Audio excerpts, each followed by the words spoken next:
Shalom, shalom, queridos amigos, bienvenidos un día más a Israel a Diario. Hoy es jueves 24 de julio, 28 del mes de Tamuz.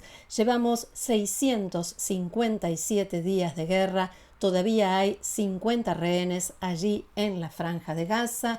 Nos acercamos al final de la semana. Una semana más llena de información, de noticias y también con la montaña rusa de las negociaciones entre Israel y Hamás para tratar de liberar a los secuestrados y poner punto final a esta guerra. Mientras tanto, nosotros vamos a comenzar con algunas noticias que no están en los diarios de hoy y, como suele suceder, no son buenas. 2 personas sufrieron heridas de mediana consideración y otras 6 lesiones leves esta mañana en un incidente que a esta hora ya se sabe fue un atentado terrorista perpetrado por un conductor con su vehículo de matrícula israelí. La policía y las fuerzas de seguridad siguen buscando al autor. El vehículo impactó en una parada de autobús en la entrada de Kfar Yona, en la ruta 57, y el aviso fue recibido por Maguen David Adom a las 9:25 de la mañana de hoy, hora de Israel. Médicos y paramédicos de Maguen David Adom brindaron primeros auxilios a los heridos que tenían lesiones principalmente en las extremidades. Todos ellos fueron evacuados conscientes a los hospitales Laniado en Natania, Hillel Yafé en Hedera y Meir en Kfar Saba.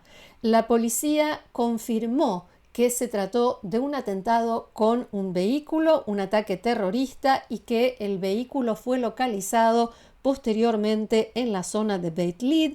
En esta etapa, dice el comunicado policial, continúa la búsqueda del sospechoso que huyó del vehículo.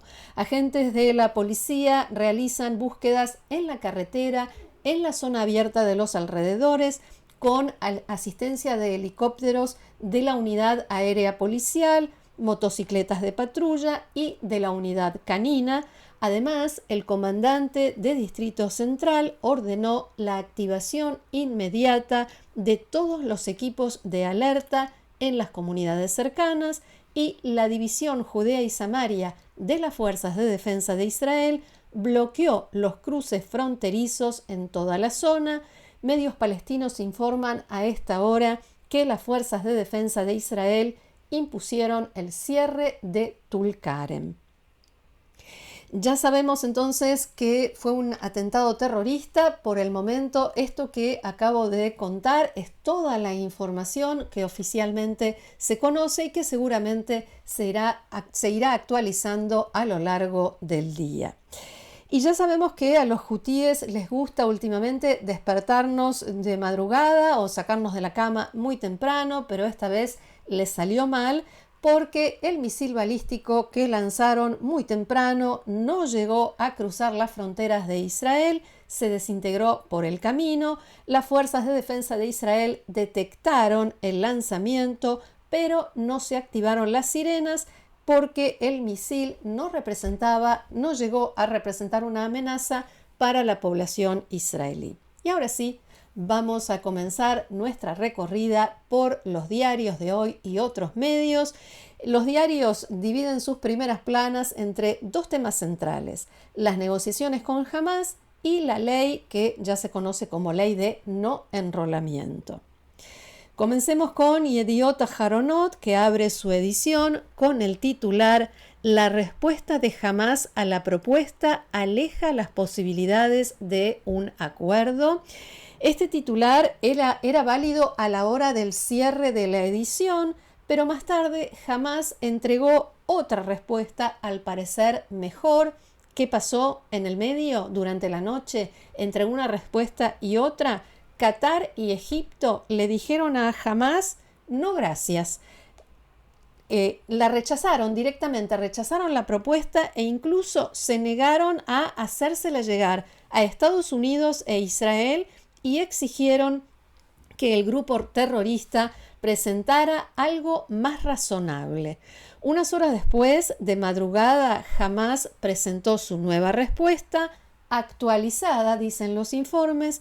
Una fuente involucrada en las negociaciones citada hoy por Galei Tzahal, la radio del ejército de Israel, dijo que a simple vista, sin haberla revisado en profundidad, parece una respuesta positiva. Hay con qué trabajar. El equipo negociador israelí está estudiando las diferencias entre la propuesta, las exigencias de Israel y la respuesta de Hamás. En Israel, la oficina del primer ministro confirmó esta mañana a primera hora que se recibió la segunda respuesta de Hamás y se está estudiando, revisando en su totalidad y en profundidad. A esta hora no se ha coordinado una reunión entre el jefe de la delegación negociadora israelí, el ministro Ron Dermer, y el enviado especial de Trump, Steve Witkoff, que ya se encuentra en Italia. Según este informe que estamos viendo, si hay algún avance positivo, y no es el único que lo dice, se reunirán hoy mismo en Italia Witkoff y Dermer, y después Witkoff partirá hacia Doha para cerrar finalmente este acuerdo, que, recordemos, habla de 2 meses de cese de fuego a cambio de la liberación de la mitad de los rehenes que están con vida, o sea, serían 10 de un total de 20, por lo menos eso es lo que se cree, y algunos de los fallecidos, y hay varias versiones sobre el número exacto. ¿Qué dice la nueva respuesta de Hamás? ¿Qué exige el grupo terrorista? Y allí vemos el sitio web de Canal 12 de la televisión israelí, pero nosotros hicimos una recopilación de información de distintos medios sobre qué exige Hamás. Hamás insiste en que la empresa privada de seguridad estadounidense salga del área de Rafah si están dispuestos a que custodie el corredor Netzarim lejos de allí y que la ayuda humanitaria sea manejada y entregada por Naciones Unidas y otras organizaciones no gubernamentales. También exige establecer que los soldados de Tzahal, las Fuerzas de Defensa de Israel, estén alejados al menos 800 metros de la población palestina y que exigen la retirada de las tropas israelíes del eje Filadelfia, allí junto a la frontera de Hamás con Egipto. También exigen garantías escritas porque hasta ahora habían recibido garantías de palabra de Estados Unidos de que el cese de fuego conducirá al fin de la guerra. Hamás también rechaza la idea de la ciudad humanitaria allí en Rafah propuesta por el gobierno israelí y exigen que las tropas israelíes se desplieguen de la misma manera como lo hicieron durante el cese de fuego anterior en enero pasado. Esto implica libertad de movimiento para los gazatíes desde el norte hacia el sur de la Franja de Gaza. Nadie sabe qué va a suceder a partir de ahora. Todos coinciden en que las negociaciones llevarán tiempo y no habrá una resolución inmediata, a pesar de que esta respuesta de Hamás parezca a primera vista positiva. Pasemos al otro tema que ocupa la primera plana de los diarios de hoy, la ley de no enrolamiento de los ortodoxos. La primera plana de Israel Hayom, el diario Israel Hayom, muestra al diputado Yuli Edelstein, el titular saliente, ya destituido de la Comisión de Defensa y Relaciones Exteriores de la Knesset, y a su lado, a la izquierda, como lo vemos nosotros en la pantalla, el diputado Boaz Bismuth, quien va a sucederlo y será el encargado de impulsar la próxima ley de enrolamiento. El titular es una cita entre comillas: escupieron en las caras de los combatientes. La bajada dice que la negativa de Edelstein a aprobar una ley que libere, que exima a los ortodoxos del servicio militar, le costó el puesto. El diputado Boaz Bismuth, que fue designado en su lugar por iniciativa del primer ministro Netanyahu, tiene intención de impulsar la ley de inmediato. Y citan allí en la bajada también a Gadi Eisenkot, que recordemos es político desde no hace mucho tiempo, pero fue comandante en jefe de las Fuerzas de Defensa de Israel y en esta guerra perdió a su hijo y 2 sobrinos y dijo: esta es una alianza política basada en la traición a la alianza con los combatientes. También citan al ex primer ministro Naftali Bennett, que califica a este gobierno como gobierno de la deserción y la humillación. Y en la votación que se llevó a cabo ayer, 29 diputados estuvieron a favor de Boaz Bismuth, solo 4 a favor de Edelstein, incluido él mismo, y 2, los diputados Milvitsky e Ilus, se abstuvieron. Y recordemos que esto no es un detalle porque finalmente la votación no fue secreta y pusieron el nombre y la cara a la elección que hicieron enfrentando al líder del partido, Benjamin Netanyahu. Y recordemos también que al principio de esta crisis era Hanoch Milvitsky, el diputado Milvitsky, el candidato de Netanyahu para reemplazar a Edelstein. Pero durante la noche del martes al miércoles, o sea, ayer, los líderes de los partidos ultraortodoxos le comunicaron a Netanyahu que Bismuth era su candidato preferido porque con él hay más probabilidades, dicen, de que se apruebe la ley que desean los rabinos líderes de estos partidos.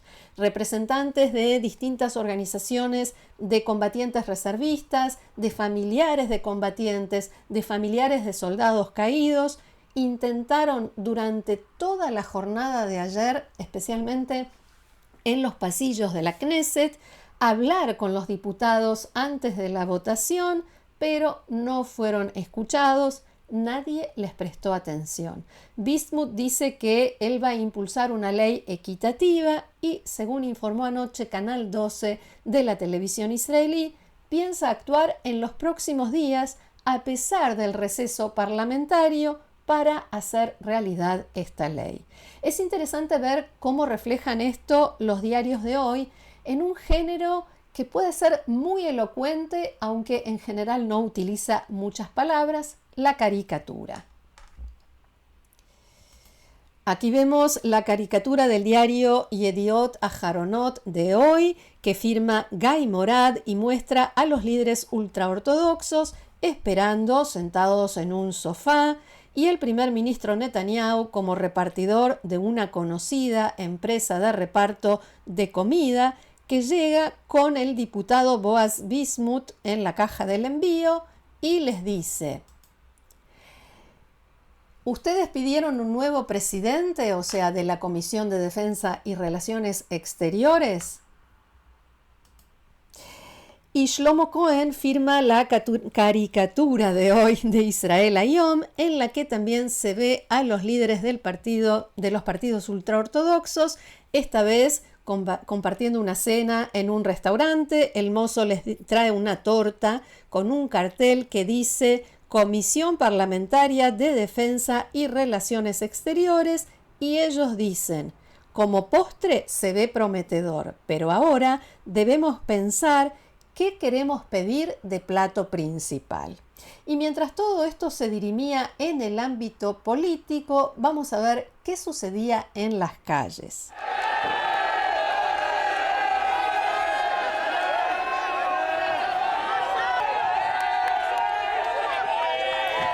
Cientos de manifestantes ultraortodoxos se congregaron en varias zonas del país tras la detención de 3 hombres que desertaron del servicio militar, Como parte de las protestas, las principales arterias del centro del país, en Jerusalén, Beit Shemesh y otros lugares, quedaron bloqueadas durante varias horas. En la ciudad de Bnei Brak, la ruta 4 estuvo interrumpida durante muchísimo tiempo, desde el cruce Morayá hasta la intersección de Aluf Sadeh, y quien conozca sabe que eso genera unos embotellamientos descomunales.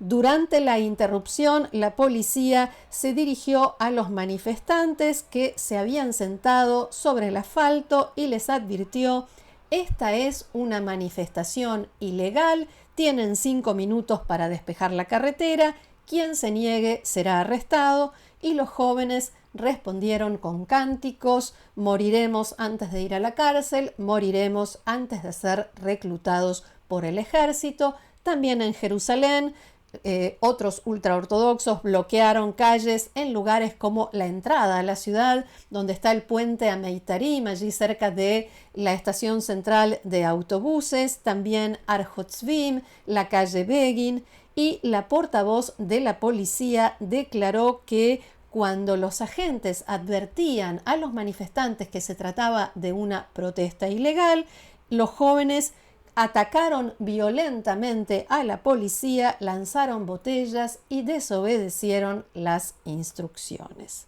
Cambiamos de tema, nos vamos a otras imágenes, porque el Pleno de la Knesset, el Parlamento israelí, aprobó en la tarde de ayer una moción no vinculante a favor de la anexión de Judea y Samaria, en la que se describe la zona como una parte inseparable de la patria histórica del pueblo judío y exige que se aplique allí la soberanía israelí.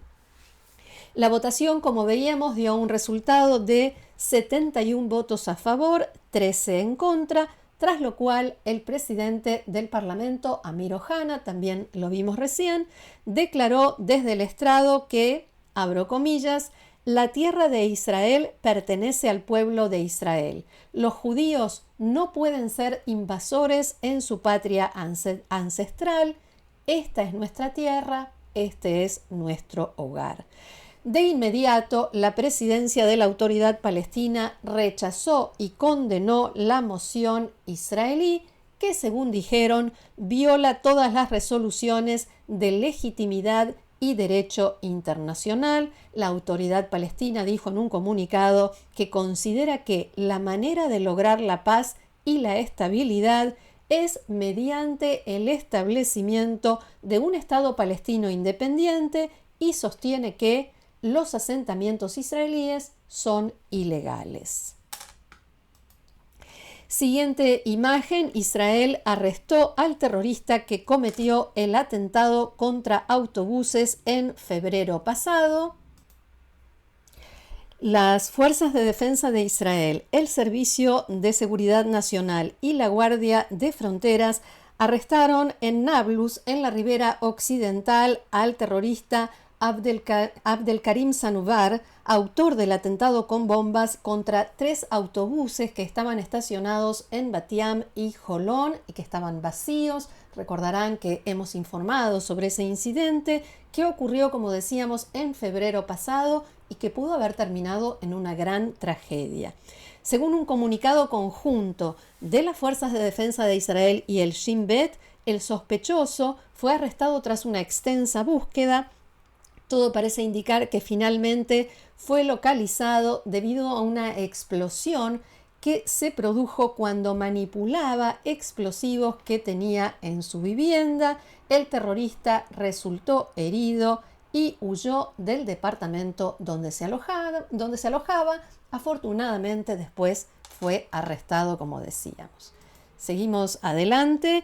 La ONG Amnistía Internacional, y allí vemos su sitio web, denunció en la mañana de hoy que Irán utilizó bombas de racimo en los ataques de sus Fuerzas Armadas contra Israel durante la guerra que ya se conoce como Guerra de los 12 días, en el mes de junio pasado. Según indica un comunicado de la organización, abro comillas, Las bombas de racimo son armas de efecto intrínsecamente indiscriminado que jamás deben usarse. Al usar este tipo de armas en zonas residenciales densamente pobladas o en sus cercanías, las fuerzas iraníes pusieron en peligro vidas civiles y demostraron un claro desprecio por el derecho humanitario.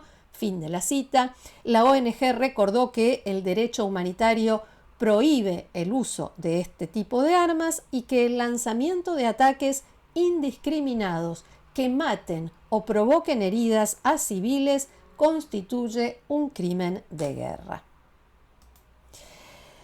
Turquía protagoniza ahora la noticia porque presentó un nuevo misil balístico de gran alcance y, según asegura, se fabrica en su territorio. El comandante de las fuerzas terrestres turcas declaró durante la presentación del misil, denominado Tayfun Block 4, que se convertirá en uno de los misiles balísticos más importantes y rápidos del mundo. Según diversos informes, el misil tiene un alcance de entre 500 y 800 kilómetros y con un mayor desarrollo podría llegar a 1000. Además, Turquía completó ayer otro paso significativo en la carrera impulsada por su presidente Recep Tayyip Erdogan para tener una poderosa fuerza aérea y armamento sofisticado. Turquía alcanzó acuerdos con Gran Bretaña y Alemania para adquirir 40 aviones de combate europeos del modelo Eurofighter Typhoon. Son cazas pertenecientes a la llamada generación 4.5, producidos conjuntamente por Gran Bretaña, Alemania, Italia y España. Por supuesto, son mucho más avanzados y sofisticados de todo aquello con lo que Turquía cuenta hasta ahora. Y este país estaba presionando para concretar esta compra ya desde 2023, pero hasta ahora el gobierno alemán se había negado debido a la política exterior combativa y hostil del presidente de Turquía, no solo hacia Israel, sino también contra Grecia y Chipre.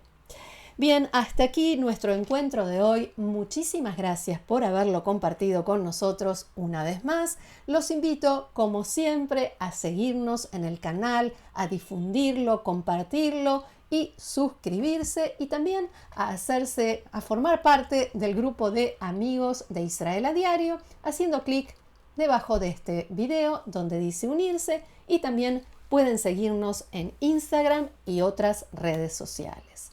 Gracias nuevamente, que tengamos buenas noticias. Shabbat Shalom.